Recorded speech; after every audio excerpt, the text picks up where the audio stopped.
ఓం ఐం ప్రీం శ్రీ మాత్రే నమ. అష్టాదశ శక్తిపీఠాలలోని ఐదవదైన జోగులాంబాదేవి ఆలయము తెలంగాణ రాష్ట్రంలో ఉన్నది. ఓం అలంపురం మహాక్షేత్రం తుంగాచోత్తరవాహిని బాలబ్రహ్మేశ్వరో దేవ జోగులాంబా సమన్వితః తీర్థం పరశురామస్య నవబ్రహ్మా సమన్వితం అలంపురే జోగులాంబ విశాలాక్ష్మ్యా సమాస్మృత భువి కాశ్యా సమక్షేత్రం సర్వదేవా సమర్చితం సదా నః పాతు సా దేవి లోకానుగ్రహ తత్పరా. అలంపురము సర్వోత్తమమైన క్షేత్రము. ఇక్కడ తుంగభద్రా నది ఉత్తర వాహిని. స్వామివారు బాలబ్రహ్మేశ్వరుడు, అమ్మవారు జోగులాంబ. ఇది పరశురామ తీర్థం, నవబ్రహ్మలకు నిలయం. ఈ మహాపుణ్యక్షేత్రంలోని జోగులాంబ కాశీ విశాలాక్షితో సమానురాలు, అనగా అలంపురం కాశీతో సమానమని అర్థం. సకల దేవతల చేత ఈ స్థలము పునీతమైనది. వీరి చేతనే జోగులాంబ అర్చింపబడినది. ఇట్టి జగన్మాత లోకానుగ్రహ పరాయణురాలు.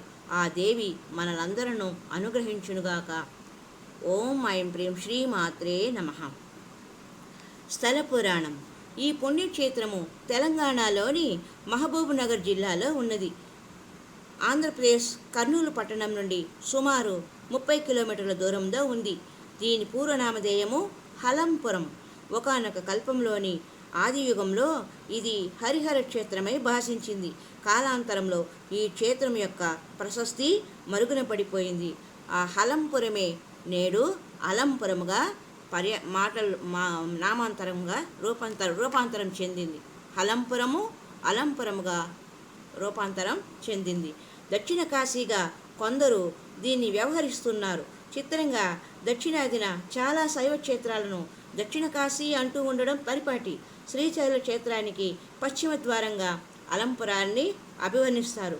కాశీతో పోలిక తీసుకొని రాదగ్గ అంశాలు అలంపురానికి ఉన్నందువల్ల దక్షిణ కాశీ అనడము సమంజసమే. ఎందుకంటే కాశీలో గంగా ఉత్తరవాహిని, అలంపురంలో తుంగభద్ర ఉత్తరవాహిని. కాశీకి అటు ఇటు వరుణ అసి నదులు ఉన్నట్లే అలంపురానికి నాగావళి వేదవతి ప్రవహిస్తూ ఉన్నాయి. కాశీకి దగ్గరలో త్రివేణి సంగమం ఉంది.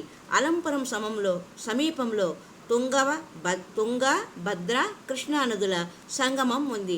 కాశీలో విశాలాక్షి విశ్వేశ్వరుల వలె అలంపురంలో జోగులాంబ బాలబ్రహ్మేశ్వర స్వామివారు ఉన్నారు. ఇంకా పౌరాణిక గాథ. మోక్షపురిగా ప్రశస్తి పొందిన కాశీలో ఒక శిల్పి ఉండేవాడు. అతని కుటుంబంలో ఒక బాల వితంతువు ఉండేది.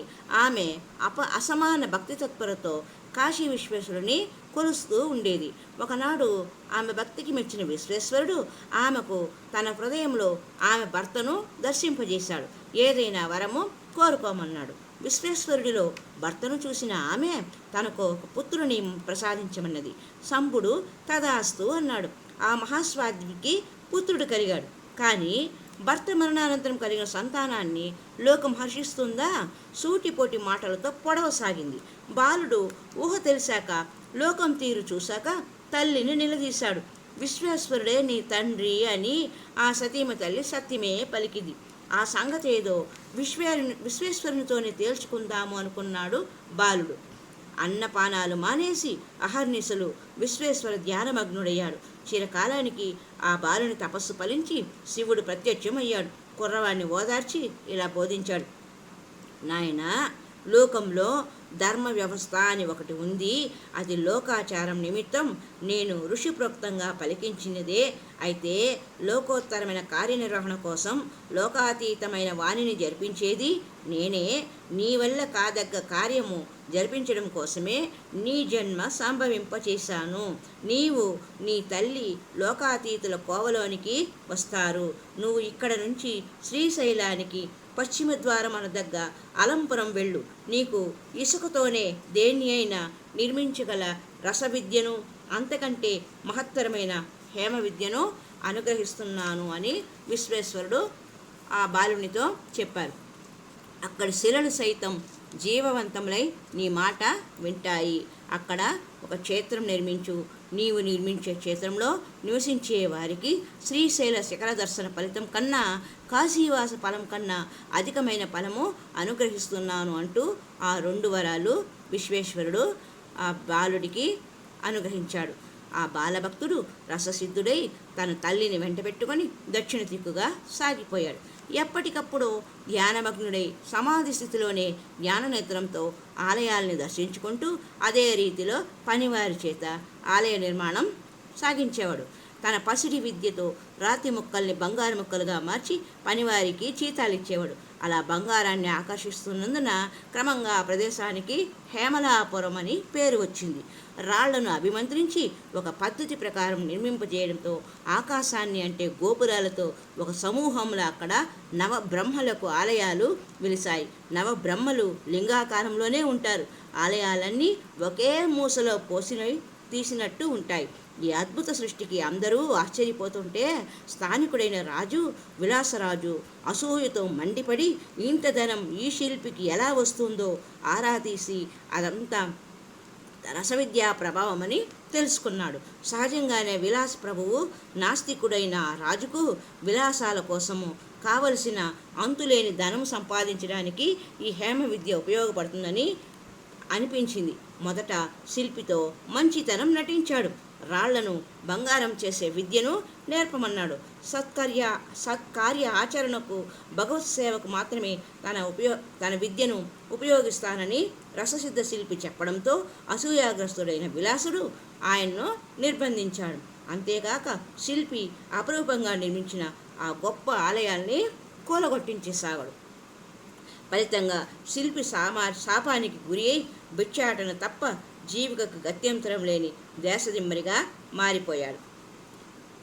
జంతువులు సహితం అసహ్యించుకునే దశలో ఒక జింక చేసిన ఉపదేశంతో పరివర్తన కలిగిన రాజు బాలబ్రహ్మేశ్వరుని స్వయంగా సేవించి చేసిన తప్పుల్ని సరిదిద్దుకోవడంతో తిరిగి రాజు అయ్యాడు. ఆ తర్వాత అతడు ఆలయాలన్నీ పునర్నిర్మింపచేశాడు. ఈ క్రమంలో జోగులాంబ శక్తిపీఠ విగ్రహం అలంపురం ఆగ్నేయ భాగంలో సుప్రతిష్టమైంది. బాలబ్రహ్మేశ్వర ఆలయంలో రాజు లేడి ఉదంతం నేటికి మనము చూడవచ్చు. అనంతకాలంలో ఆ రాజవంశీయులు తుంగభద్ర నదికి ఆవలి తీరంలో ఎన్నో ఆలయాలు నిర్మింపజేశారు. ఇక ఈ జోగులాంబ క్షేత్ర విశిష్టత ఏమిటంటే అద్భుత చారిత్రక పౌరాణిక గాథలకు నిలయమైన అలంపురంలోని నవబ్రహ్మ ఆలయాలు. అవి బాలబ్రహ్మ, కుమారబ్రహ్మ, అర్కబ్రహ్మ, విశ్వబ్రహ్మ, వీరబ్రహ్మ, స్వర్గబ్రహ్మ, పద్మబ్రహ్మ, తారక బ్రహ్మ, గరుడ బ్రహ్మ అని 4 నవబ్రహ్మల ఆలయం. బాలబ్రహ్మేశ్వర లింగం శిరస్సు పైన సన్నని సూక్ష్మరంధ్రాలు ఉంటాయి. ఈ లింగం చుట్టూ హరిసాల గ్రామ శిలలు ఉన్నాయి. లింగం పైన అభిషేక జలం ఎంత పోసినా అది ఎంత ఏమైపోతుంది అనేది ఇంకా రహస్యంగానే ఉండిపోయింది. ఇక్కడ ఒక కుడ్యం గుటిలో ఇసుకతో రససిద్ధి వినాయకుని స్థాపించిన శిల్పి చాతుర్యం అపూర్వం. తడిమి చూస్తే గరుగ్గా ఉండే ఈ గణపతిని గట్టిగా రాపిడి చేస్తే ఇసుక రాలుతుంది. ఈ క్షేత్రంలో శివ విష్ణు అభేద ప్రతిపాదకత మనకు స్పష్టంగా గోచరిస్తుంది. ఆలయాలన్నీ ఉత్తర దేశ దక్షిణ దేశ వాస్తురీతుల మిశ్రమంతో నిర్మితమయ్యాయి. కొన్ని చోట్ల మధ్యప్రదేశ ప్రాంత వాస్తురీతులు కనిపిస్తాయి. 7-8 శతాబ్దాల కాలంలో చాళుక్యులు, 9వ శతాబ్దిలో రాష్ట్రకూట రాజులు, తిరిగి 10-11 శతాబ్దులలో కళ్యాణి చాళుక్యులు ఈ ఆలయాల్ని అభివృద్ధిపరిచారు. బహమనీ సుల్తానుల పరిపాలనా కాలంలో ఈ క్షేత్రం దాడికి దోపిడీకి గురి అయినది. కలి ప్రభావం చేత కొన్ని శతాబ్దాల కాలం శక్తిపీఠ క్షేత్రం మరుగున పడిపోయినది. 16వ శతాబ్దిలో శ్రీకృష్ణదేవరాయల వల్ల ఈ శక్తిపీఠం పునరుద్ధరింపబడి జోగులాంబాదేవి శక్తిపీఠం తిరిగి లోకానికి తేటతెల్లమైనది. ఈ క్షేత్రంలోని పరశురామ తీర్థం, పాపనాశన తీర్థాలు, పతిత పావన తీర్థాలని ఖ్యాతిగాంచాయి. వీటిలో ఒక్కసారి స్నానం చేసే ఏడాది పొడుగున గంగలో స్నానం చేసినంత ఫలితము దక్కుతుందని పెద్దల మాట, శాస్త్రవాక్యం. హరి ఓం తత్సత్. మరి యొక్క సంచికలో మరి యొక్క క్షేత్రపీఠమైన భ్రమరాంబాదేవి ఆలయము ఆంధ్రప్రదేశ్లో ఉంది. దీని గురించి తెలుసుకుందాం. ఓం ఐం ప్రీం శ్రీమాత్రే నమః. ఓం ఐం ప్రీం శ్రీమాత్రే నమః. ఓం ఐం ప్రీం శ్రీమాత్రే నమః. హరి ఓం తత్సత్.